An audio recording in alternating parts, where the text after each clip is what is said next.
Vision of the Future is a program produced in conjunction with the Nikkei newspaper, exploring the many issues facing Japan and the world.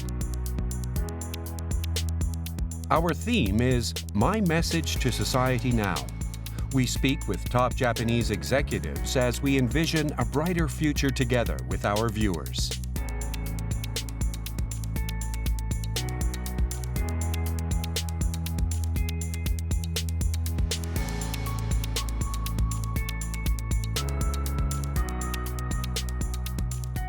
Our guest this time is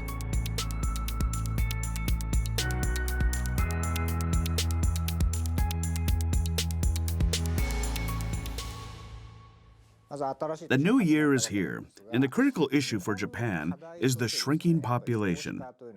Fundamentally solving this remains difficult. To overcome this, what do we need to do in 2024? Would you give us your thoughts?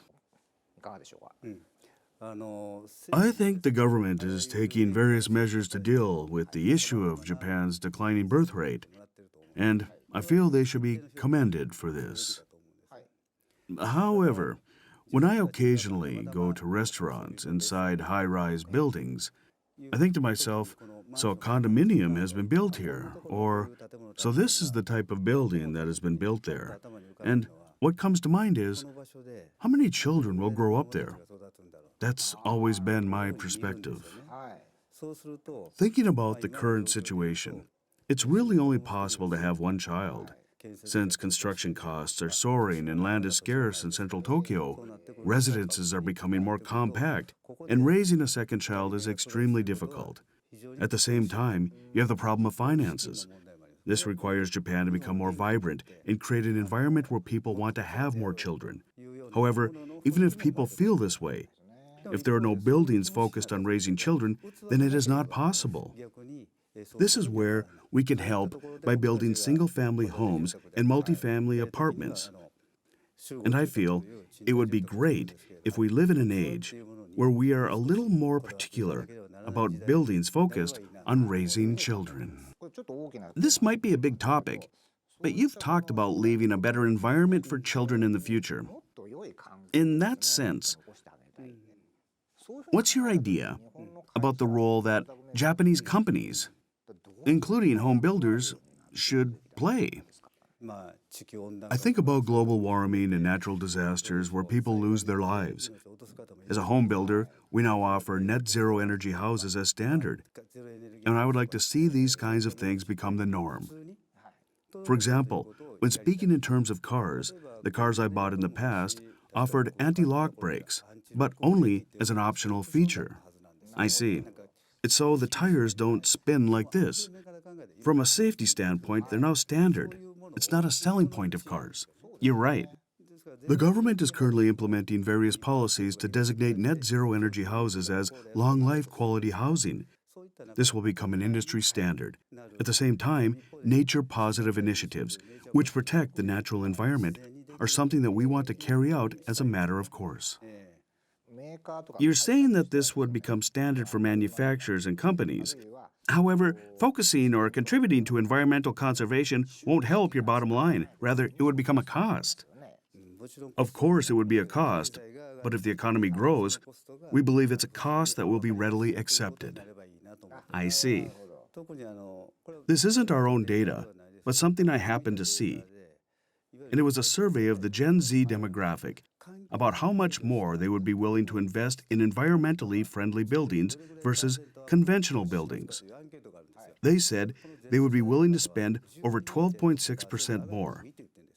For example, for a 30 million yen property, they'd be willing to pay an extra 3 million yen. It goes to show that many of them are more conscious about the environment than we think. Surprisingly so, the younger generation has a very high awareness of issues such as SDGs, and it's quite encouraging. It is. Looking back on 2023, we had the war in Ukraine, and a solution remains elusive. And in the Middle East, turmoil appears to be spreading. When thinking about the future of our children, we all hope that 2024 is a more peaceful year.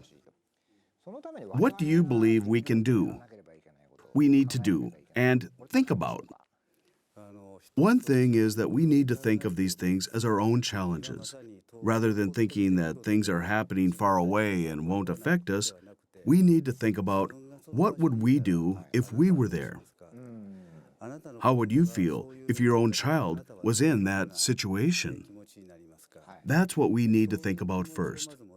In communication, what's often said is that we should put ourselves in the shoes of others, to look at something from the opposite side and see things from their perspective. And dialogue is the only way we can have mutual understanding. A dialogue. Our company also has various departments, and at times, there are cases when they're doing the same things.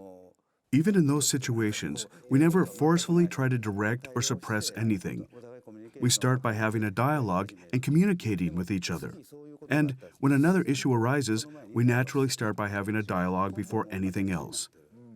In that way, we spend time to solve issues. It might take 100 years or more, who knows? But we have to ask others what they really think and to truly understand them. You've talked about creating and leaving for our children a future, a society, positive communities that allow them to dream. As a top home builder, is there anything in particular that you want to achieve or are confident you can realize for the future of our children? In our work, we're constantly thinking about how to revive or recultivate the communities we've built. A challenge that one of our teams is taking on is how to bring back children to schools that have been closed down. I see. Schools and city planning shouldn't be turned into commercial facilities. Even if there were 5 classes before, 1 class is fine. Just bring it back. The reason is that the revival of a community is exemplified by children coming to its schools. We want to recultivate and rebuild communities we've built to once again be passed on to our children. A wonderful idea. I think so. Reviving schools is an idea that could only come from a home builder. We believe that's the role we need to play. I really hope you do that. This is a pamphlet we used to publish. It's called Kankyo Kobo, meaning an environmental workshop that radiates light. The one now doesn't have any pictures of children on the cover. In the year 2000, it did. It was also the time when we started working on solar energy for the sake of the children. You started solar that early. There still weren't storage batteries or a feed-in tariff system to sell the electricity generated. We were also collecting rainwater to be reused for toilets. I see. This next one is an apartment-related catalog, Kankyo Shuho, and it shows children. We want to show how children are growing up and thriving in our apartments. When I look at this, I truly feel we need to do more of what we were doing from that time. Had we focused more on that, the way we get our message across would have been different. We want to return to our roots and take a long-term perspective. Not just look at what's in front of us, but adopt more of this style to pursue this mission and get people to understand what we want to achieve. That sounds wonderful. Show that Daiwa House has been focusing on children for over 2 decades. Exactly, having children in our catalogs. Finally, would you leave our viewers with a question? My question is, what can you do for the future of our children?